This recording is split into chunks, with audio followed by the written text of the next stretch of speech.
Good morning, students. I am Bharati, your commerce teacher. Today we are going to revise for October monthly test.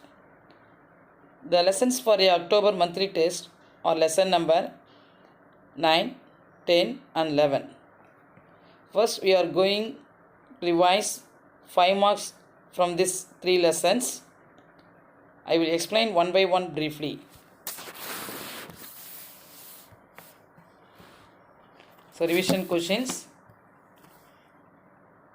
Lesson wise. Lesson number 9. Title of the lesson is Fundamental of Human Resource Management.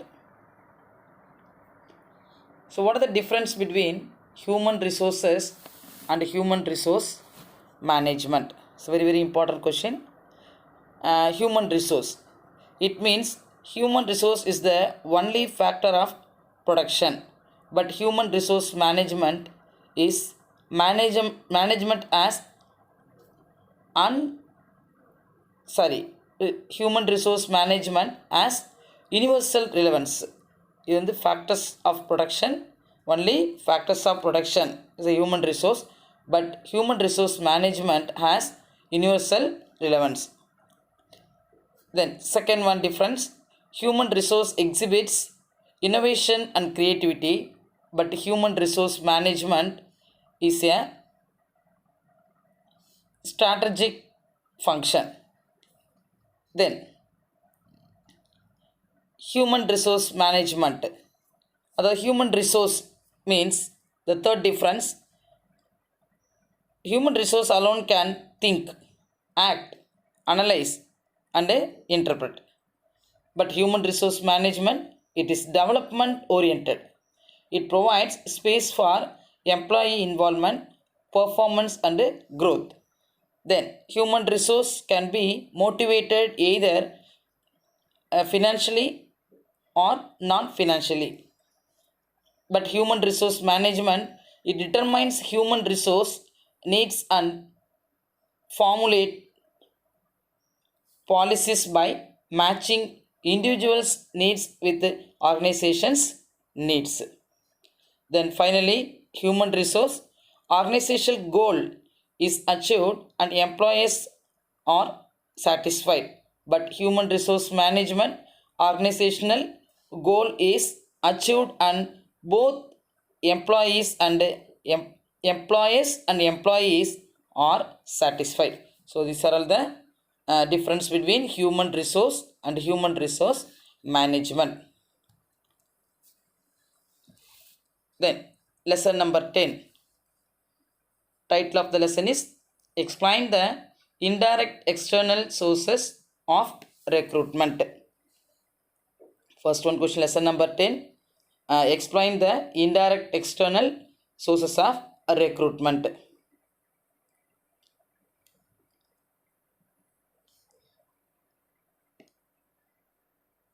So what are the different methods of recruitment? Explain the different methods of recruitment. There are basically 2 ways by which an organization can recruit its employees, namely internal and external sources. அதாவது நம்ம ஆள்லாம் எடுக்கிறது வந்து பார்த்தீங்கன்னா recruit பண்ணுறதுனா பணிக்கு வேலைகளை அமர்த்துதல் அப்படின்னு அர்த்தம். இது 2 மெத்தட் இருக்குது. ஒரு மெத்தட்னு பார்த்தீங்கன்னா இன்டர்னல்னா உள்ளுக்குள்ளேயே நம்ம எடுக்கிறது, எக்ஸ்டர்னல்னா வெளியிலேருந்து ஆள் எடுக்கிறது. சரிங்களா? Internal and external sources. There are 2 ways employees are recruited. So external sources can further be classified into direct and indirect sources. The first one indirect, internal sources. First one internal. The following are the internal sources of recruitment. First one transfer, upgrading, promotion, demotion, recommendation by existing employees, job rotation, retention, retired employees, dependents, previous applicants, acquisitions and mergers. இதெல்லாம் பார்த்தீங்கன்னா உள்ளேயே நம்ம இருக்கிறவங்களை வச்சுட்டு நம்ம என்ன பண்ணுறதுன்னா recruit பண்ணுறது. ஃபஸ்ட்டு ட்ரான்ஸ்ஃபர் அப்படின்னா ஏற்கனவே ஒரு ஜாப்பில் இருப்பாங்க, அவங்கள இன்னொரு டிபார்ட்மெண்ட்டுக்கு ட்ரான்ஸ்ஃபர் பண்ணுறது. சரிங்களா? இதெல்லாம் உள்ளுக்குள்ளேயே நடக்கிற விஷயம். வெளியிலேருந்து நம்ம யாரையும் ஆளை ரெக்ரூட் பண்ணுறதில்ல. ரெக்ரூட் அப்படின்றது வந்து கிவ் த ஜாப் ஆப்பர்ச்சுனிட்டி. அது நம்ம உள்ளுக்குள்ளேயே நம்ம பண்ணுறதுல அது இன்டர்னல் ரெக்ரூட்மெண்ட் அப்படின்னு சொல்கிறோம். தென் அப்கிரேடிங். இப்போ லோயர் லெவலில் இருப்பாங்க. ஃபார் எக்ஸாம்பிள் எல்டிசியாக இருப்பாங்க. அவங்கள நம்ம என்ன பண்ணுறதுன்னா அப்பர் லெவலுக்கு கொண்டு போகிறது. யூடிசியாக கொண்டு போகிறது. That is upgrading. ப்ரொமோஷன் மொரல சேம் மீனிங் தான். ப்ரொமோஷன் அப்படிங்கிறது இதெல்லாம் ரீசன் பார்த்தீங்கன்னா இப்போ ரிட்டையர்மெண்ட் ஆகிற ஸ்டேஜில் இருக்கும்போது அவங்களுக்கு என்ன பண்ணுவாங்கன்னா ஒரு 3 months பிஃபோரோ இல்லை 6 months பிஃபோரோ அவங்களுக்கு ஹையர் அத்தாரிட்டி கொடுத்து அவங்க என்ன பண்ணுறது, ஏன்னா அவங்க பணி நிறைவாகும்போது ஒரு மன திருப்தியோடு அவங்களுக்கு போகணும் அப்படிங்கிறதுக்காக ஒரு நல்ல ஒரு பொசிஷனில் அவங்களை அனுப்புறது. That is a promotion. இல்லை ஒரு லோயர் கிரேட்லேருந்து அப்பர் கிரேடுக்கு கொண்டு போகிறது. That is a promotion. For example இப்போ நம்ம எஜுகேஷன் லெவல் பார்த்தீங்கன்னா first pre KG promoted to the LKG promote to first standard, so followed by the next class. இதுதான் ப்ரொமோஷன் அப்படின்னு சொல்கிறது. டிமோஷன். ஆக்சுவலி நம்ம ஹையர் பொசிஷனில் இருந்தாலும் நம்ம ஏதாவது தவறுதெல்லாம் நம்ம வந்து ஏதாவது ராங் இன்ஃபர்மேஷன் நம்ம மேலே ஏதாவது ரிமார்க்கபிள் இருந்துச்சு அப்படின்னு சொன்னால் உடனே என்ன பண்ணிவிடுவாங்க, நம்மளை பதவி இறக்கம் பண்ணுறாங்கன்னு சொல்கிறாங்க. தூக்கி வந்து என்ன பண்ணுவாங்க, வேறு அதாவது லோயர் செக்ஷனில் நம்ம தூக்கி வந்து போட்டுவாங்க. தட் இஸ் ஏ டிமோஷன் அப்படின்னு சொல்கிறோம். Recommendation by existing employees. Recommend பண்ணுறதுனா இவங்க நல்லா ஒர்க் பண்ணுவாங்க, இவங்க பயங்கர டேலண்டானவங்க, ரொம்ப எப்படி சொல்லணும், ஒரு எந்த ஒரு ஒர்க்கை கொடுத்தாலும் ப்ராப்பராக பண்ணக்கூடிய ஒரு ஹானஸ்ட் பர்சன் இவங்க நல்ல நம்மளுடைய இதுக்கு வந்து ஃபோமுக்கு வந்து நல்ல ஒரு டெவலப்மெண்ட் ஸ்டேஜுக்கு இவங்க நல்ல ஒரு ஹெல்ப்ஃபுல்லாக இருக்கிறாங்க அப்படின்னு சொல்லிட்டு நம்மளுடைய இன்டெலிஜென்ட், நம்மளுடைய ஆக்டிவிட்டீஸ், நம்மளோட பர்ஃபார்மன்ஸை வச்சு நம்ம கொடுக்கறது பேர் தான் ரெக்கமெண்ட் பண்ணுறதுன்னு அர்த்தம். Then job rotation.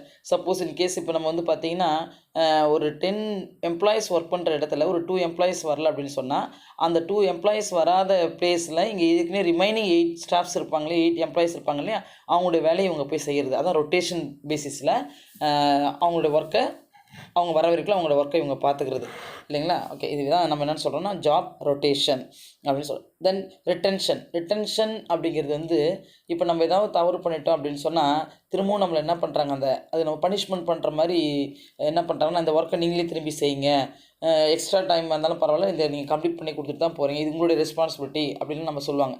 That is A retention. இதெல்லாம் அவங்களே இருக்கக்கூடிய ஆளுங்களை வச்சுட்டே நம்ம என்ன பண்ணுறாங்க அப்படின்னு பார்த்தீங்கன்னா ஒர்க்கை வந்து வாங்கிக்கிறது, ரெக்ரூட் பண்ணிக்கிறது. Next retired employees. Actually retired எம்ப்ளாயீஸ்க்கு வந்து பார்த்திங்கன்னா நிறைய ரீசன்ஸ் இருக்குது. So many reasons here. First one பார்த்திங்கன்னா ஏஜ் லிமிட். அவங்களுக்கு வந்து 60 years ஆகிட்ருக்கும், அதனால் அவங்க வந்து ரிட்டைர்மெண்ட் ஸ்டேஜ் ஏஜ் வந்து பாரானதால் அவங்க வீட்டுக்கு போயிடலாம். அதாவது அவங்களை வந்து ரெக்ரூட் பண்ண முடியாது. சரிங்களா? அப்போ ரிட்டைர்மெண்ட் ஆன ஸ்டேஜ் இன்னொருத்தர் நம்ம என்ன பண்ணணும், அதுக்கு உள்ளே இருக்கிறவங்க நம்ம அவங்களுக்கு பதவி இது பண்ணுறதுக்கு இந்த ஒர்க்கை நீங்கள் பார்த்துக்கோங்க அப்படின்னு நம்ம சொல்லலாம். அப்போ ரிட்டைர்மெண்ட் வந்து டெத்தாக இருக்கலாம், இல்லை அதாவது அன்சர்டனிட்டியாக நமக்கு வந்து டெத்து இல்லை இல்னஸ்ஸு இல்லை விஆர்எஸ் வாங்கியிருப்போங்க. அப்போ அந்த பிளேஸ் வேக்கண்ட்டாகவே இருக்கும். அப்போ நம்ம அது புதுசாக நம்ம ஆள் எடுக்கிற வரைக்கும் நமக்குள்ளே இருக்கக்கூடிய எம்ப்ளாயீஸை நம்ம என்ன பண்ணுறதில்ல ஃபில் பண்ணுறது அந்த பிளேஸு. தென் ரிட்டையர்ட் எம்ப்ளாயீஸ். தென் டிபெண்டன்ஸ். இப்போ நம்ம சில பேர் வந்து இவங்க பண்ணால் நல்லாயிருக்கும் அப்படின்னு நம்ம ஒரு நம்பிக்கையான ஆள்லாம் நமக்கு இருப்பாங்க. ஸோ அவங்களும் நம்ம ரெக்ரூட் பண்ணுறது. அதுக்கடுத்து பார்த்திங்கன்னா ப்ரீவியஸ் அப்ளிகன்ஸ். இப்போ இதில் யாராவது இல்லை அப்படின்னு சொன்னால் நம்ம ஏற்கனவே அப்ளிகேஷன்ஸ் எடுத்து வச்சுருப்போம். அப்போ அதில் வந்து நமக்கு யார் சீனியாரிட்டி இருக்காங்களோ அவங்களும் நம்ம ரெக்ரூட் பண்ணுறது. தென் அக்யூசிஷன்ஸ் அண்டு மர்ஜ் பண்ணுறது அப்படின்னா மிங்கிள் பண்ணுறது. So these are all the covered by internal recruitment. Then next one, there are 2 ways இல்லையா. ஒன் வந்து இன்டர்னல், அடுத்தது external sources. First one direct R indirect. இதில் டைரக்டாக அப்படின்னு நம்ம பார்த்தோம், நேரடியாக நம்ம எப்படி ரெக்ரூட் பண்ணுறோம்னா அட்வர்டைஸ்மெண்ட்டு. இப்போ நமக்கு எதன் மூலிமா நமக்கு என்னென்ன சோர்ஸஸ்லாம் இருக்குது நம்ம டைரெக்டாக வந்து ரெக்ரூட் பண்ணுறதுக்குன்னு பார்த்தீங்கன்னா விளம்பரப்படுத்துகிறோம். பேப்பரில் வந்து பார்த்திங்கன்னா நியூஸ் பேப்பர்ஸில் மேகசின்ஸ்லாம் பார்த்திங்கன்னா வாண்டட் அப்படின்னு நம்ம போடுறோம் இல்லைங்களா. அப்போ அந்த வாண்டடை பார்த்துட்டு நம்ம என்ன பண்ணுவாங்க, அதுக்கான எலிஜிபிலிட்டி பர்சன்ஸ் நமக்கு டைரெக்டாக நம்மளை வந்து காண்டாக்ட் பண்ணி ரெக்ரூட் பண்ணிக்கலாம். நம்ம அவங்கள யார் the correct person, who is the right person in the correct job or right job அப்படிங்கிறத நம்ம செலக்ட் பண்ணிக்கலாம். ஸோ அட்வர்டைஸ்மெண்ட் பண்ணுறது. அடுத்தது வந்து பார்த்திங்கன்னா அன்சொலிட்டட் அப்ளிகன்ஸு. அடுத்தது வாக்இன் இன்டர்வியூ பண்ணுறது. அடுத்தது கேம்பஸ் இன்டர்வியூ பண்ணுறது. கேம்பஸ் ரெக்ரூட்மெண்ட் பண்ணுறது. கேம்பஸ் ரெக்ரூட்மெண்ட்னா இப்போ இன்ஜினியரிங் காலேஜ் இவங்கெல்லாம் பார்த்திங்கன்னா அந்த 4th year அதுக்கு முன்னாடியே 3rd year முன்னாடியே அவங்க என்ன பண்ணுவாங்கன்னா போய்ட்டு இன்டர்வியூ பண்ணுவாங்க. நிறைய கம்பெனிஸ், எம்எல்சி கம்பெனி, எம்எல்சினா மல்டிநேஷ்னல், எம்என்சி வந்து மல்டிநேஷ்னல் கம்பெனிஸ், நிறைய மல்டிநேஷ்னல் கம்பெனி வந்து ஒரு டேட் ஃபிக்ஸ் பண்ணிவிட்டு அப்போ போய் ஸ்டூடெண்ட்ஸ் வந்து என்ன பண்ணுறாங்க, இன்டர்வியூ பண்ணுவாங்க. அதில் யார் நல்லா பெஸ்ட் ஸ்டூடெண்ட்டோ அதில் வந்து அவங்க செலக்ட் பண்ணி அவங்க கம்பெனிக்கு வந்து எடுத்து போகிறது. அவங்களும் டைரெக்டாக வந்து காலேஜ் மூலிமா ஸ்டூடெண்ட்ஸ் வந்து செலக்ட் பண்ணுறது இந்த கேம்பஸ் இன்டர்வியூன்னு சொல்கிறோம். அடுத்தது ரெக்ரூட்மெண்ட் அட்டு ஃபேக்ட்ரி கேட்டு.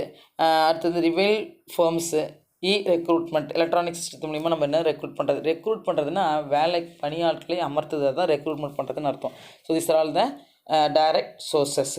தென் இன்டைரக்ட் மறைமுகமாக எப்படி பண்ணுறது அப்படின்னு பார்த்தீங்கன்னா, அது employee referral government or public employment exchanges. Employment exchange மூலிமா, அதாவது பார்த்திங்கன்னா வேலைவாய்ப்பு அலுவலகம் மூலிமா நம்ம என்ன பண்ணுறது, இன்டர்வியூ போட்டு அவங்கள வந்து நம்ம கரெக்ட் பர்சன்ஸை நம்ம செலக்ட் பண்ணுறது. தென் எம்ப்ளாய்மெண்ட் ஏஜென்சிஸு, நிறைய ஏஜென்ட்லாம் இருப்பாங்க, அவங்க மூலிமா வந்து ஆள் சேர்க்கறது. தென் எம்ப்ளாய்மெண்ட் கன்சல்டன்சிஸ், தென் ப்ரொஃபஷ்னல் அசோசியேஷன்ஸு, டெப்டேஷன் அப்படிங்கிறது வந்து ஏற்கனவே ஒர்க் பண்ணுவார், இருந்தாலும் கூடுதலான பணி வந்து அவர் கொடுக்குறாங்க. இந்த இதையும் நீங்கள் பார்த்தோன்னா அடுத்த டிபார்ட்மெண்ட்டு நீங்கள் ஆஃப் டே இங்கே வரணும், ஆஃப் டே அங்கே போகணும். அப்படின்னா வீக்லி 2 days இந்த செக்ஷன் நீங்கள் பார்க்கணும், ரிமைனிங் 3 days வந்து அந்த செக்ஷன் நீங்கள் பார்க்கணும். அப்படி டெப்டேஷன் ஒரு ஆளை வச்சுட்டு நம்ம என்ன பண்ணுறது, 2 இதை வந்து நம்ம 2 டிபார்ட்மெண்ட்டோட வேலையும் வாங்கிக்கிறது. இதுதான் டெப்டேஷன்ஸ். ஸோ வேர்ட் ஆஃப் மவுத்து, வாய் வழியாகவே சொல்கிறது. அடுத்து லேபர் கான்ட்ராக்டர், கான்ட்ராக்ட் மூலிமா எம்ப்ளாயீஸை வந்து பணிக்கு அமர்த்துது. தென் ஜாப் போர்ட்டல்ஸ், அப்புறம் அவுட் சோர்சிங், போச்சிங். இதெல்லாமே நம்ம என்னென்னு சொல்கிறோம்னா இன்டைரக்ட் சோர்சஸ் அப்படின்னு சொல்கிறோம். Then next question, describe the significance of the same lesson.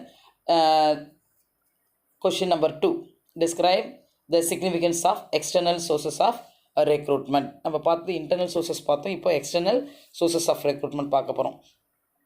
இப்போ தான் நம்ம எக்ஸ்டர்னல் சோர்சஸ் பார்த்தோம் இல்லையா, என்னென்ன பார்த்தோம், அட்வர்டைஸ்மெண்ட் பார்த்தோம், அடுத்தது அன்சொலிட்டட். அந்த ஒவ்வொரு இதையும் நம்ம இப்போ எக்ஸ்பிளைன் பண்ண போகிறோம். நான் இப்போது describe the significance of external sources of recruitment. The first one, advertisement. The employee can advertise in details, அதாவது டெய்லிஸ், அட்வர்டைஸ் இன் டெய்லிஸ். தினசரி நம்ம என்ன பண்ணுறது, வாண்டட் வந்து போட்டுகிட்டே இருக்கிறது, விளம்பரப்படுத்திகிட்டே இருக்குது. ஸோ ஜேர்னல்ஸ், மேகசின்ஸு எக்ஸட்ரா, நாளிதழ்களில், நியூஸ் பேப்பரில், அப்புறம் அந்த புக்குங்கெல்லாம் வந்து வாரமலர், தினமரெலாம் வருது இல்லையா, அந்த மாதிரி புக்ஸ் எல்லாம் நம்ம என்ன பண்ணுறது, போடுறது.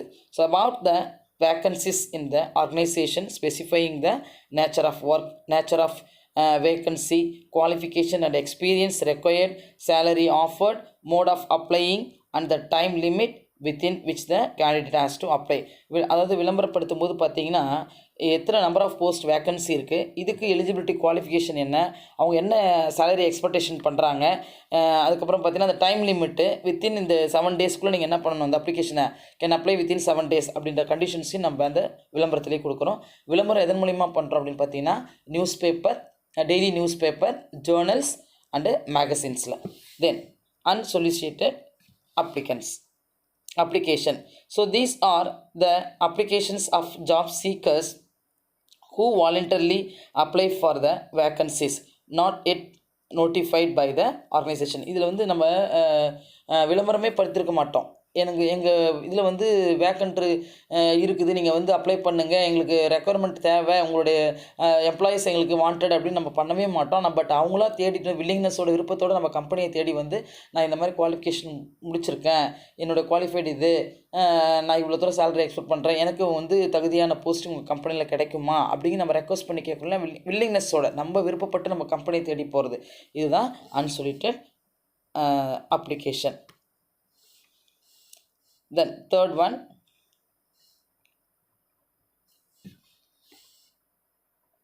பார்த்தீங்கன்னா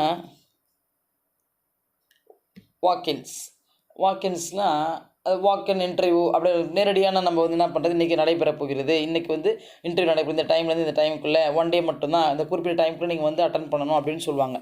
இதுதான் walk in. So walk in applicants with suitable qualification and requirement can be another sources of recruitment. இது one of the another sources of the recruitment, the external recruitment இது.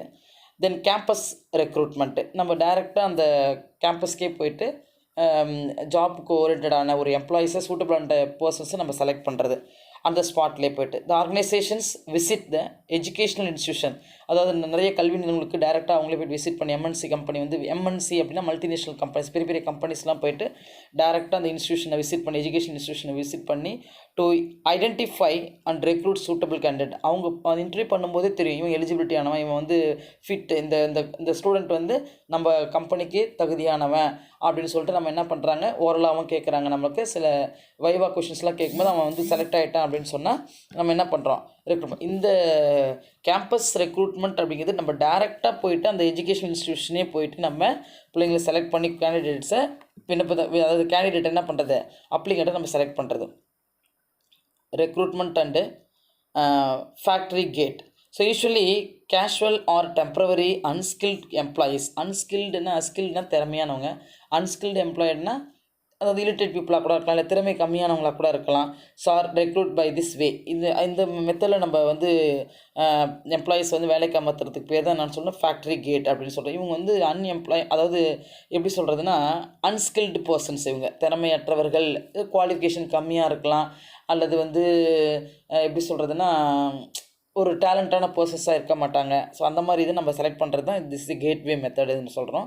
தே are recruited at factory gate and paid on hourly or daily basis. தினசரி கூலி கொடுக்குறோம், அப்படி இல்லைன்னா வந்து பார்த்திங்கன்னா ஒரு மணி நேரத்துக்கு இவ்வளோ காசு அப்படின்றத நம்ம பே பண்ணிவிடுவோம். இந்த சிஸ்டத்துக்கு பேர் தான் என்னென்னா ஃபேக்ட்ரி கேட். ஃபேக்ட்ரி கேட்டில் வந்து பார்த்திங்கன்னா ஹவர்லி பேசிஸ் கொடுக்குறாங்க, இல்லை டெய்லி வேஜஸ் கொடுத்துருவாங்க. ஆனால் அவங்களுடைய எஜுகேஷன் குவாலிஃபிகேஷன் பார்த்தீங்கன்னா அன்ஸ்கில்டு பர்சன் தான் இவங்க என்ன பண்ணுறாங்க, செலக்ட் பண்ணுறாங்க. So in this method is known as factory gate method, recruitment method அப்படின்னு சொல்கிறோம். Then rival firms. This is also called poaching, where the efficient employees of rival companies are drawn to the organizations by higher pay and benefit. இந்த மாதிரி இருக்கலாம் நம்ம post, அதாவது என்ன பண்ணுறது, திருப்பி ரிவீல் பண்ணிவிட்டு அவங்களுக்கு நல்ல ஒரு போஸ்ட் கொடுக்குறோம், ஹையர் பே, அது நல்ல ஒரு சேலரி, ரீசனபிள் சேலரி விட அதிகமாகவே நம்ம கொடுக்குறோம். அதேமாரி நிறைய சலுகைகளும் அவங்களுக்கு வழங்குகிறோம்.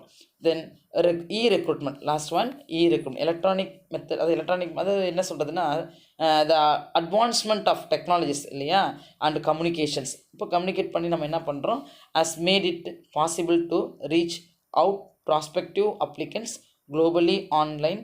இட் ஹாஸ் பின், ஆன்லைன் மூலியமாகவே இப்போ எம்ப்ளாயிஸ் வந்து நம்ம செலக்ட் பண்ணுறது, அது குளோபல்னால் வேர்ல்டு வைடுன்னு அர்த்தம். It has become inevitable external source of recruitment. So these are all the external sources of recruitment. Then lesson number 11, explain the important methods of interview.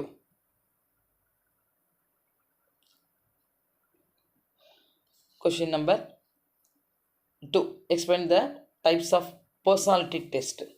First one, personality test comprises of following test.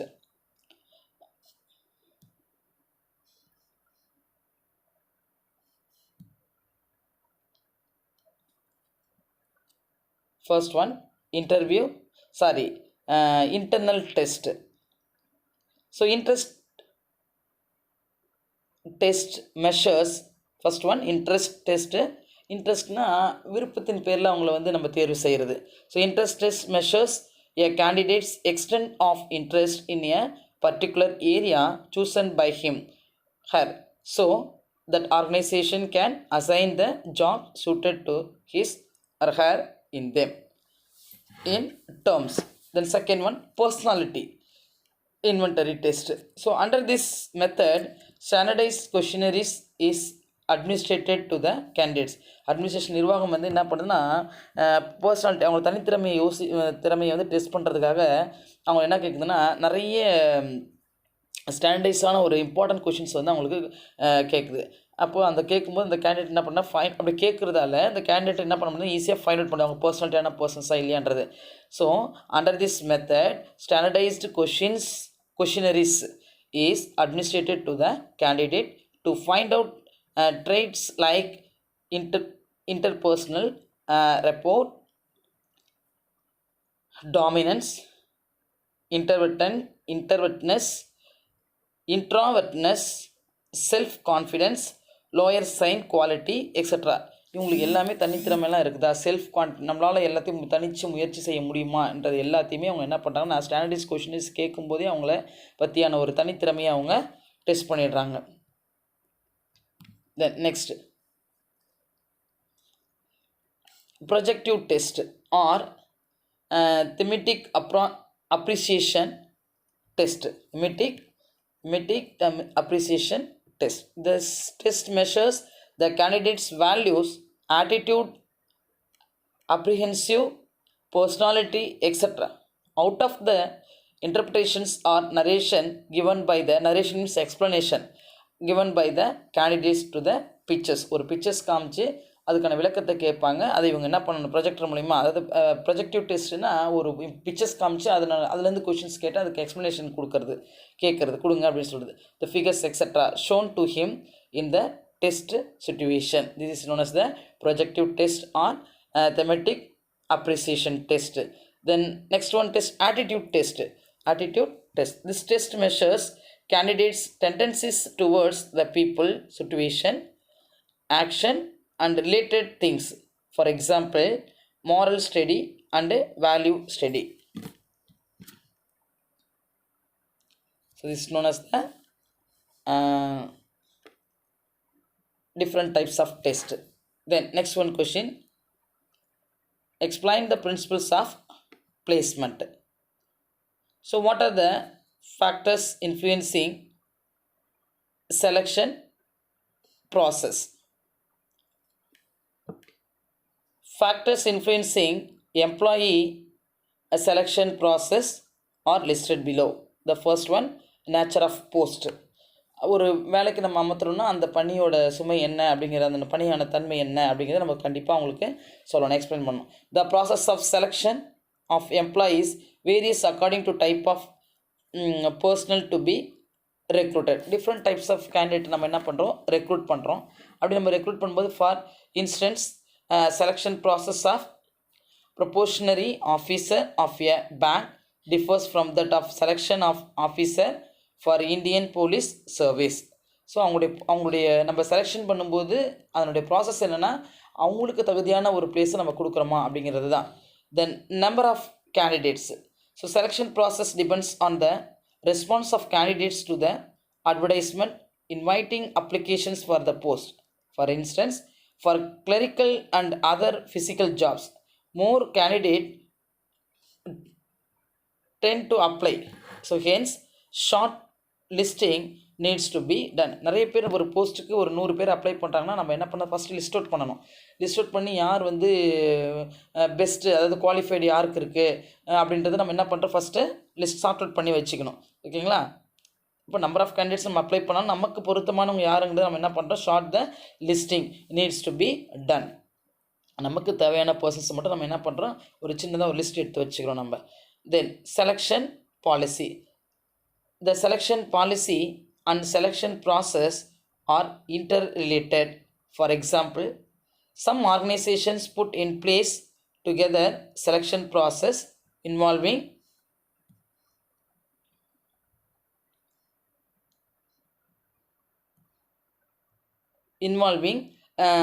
several steps to identify the best to certain other organization. So just on straight interview and the cutting the selection procedures.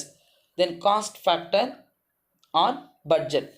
So this selection process entails higher, hence organizations which cannot to spend a larger resource tend to a selection process, while organization sound financial conditions can affect adopt lengthier selection process. The next one, level of education qualification, experience and exposure. The post selection depends on the experiences, educational qualification and required for the post. For example, selection of finance officer, treasurer, advertiser, designer, architecture, scientist, chairman, etc.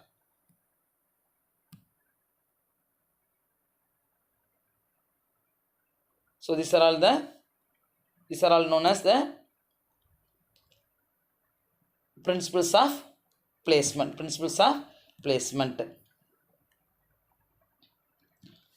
Okay students, the above discussed questions are important for your board exam as well as for your October monthly test.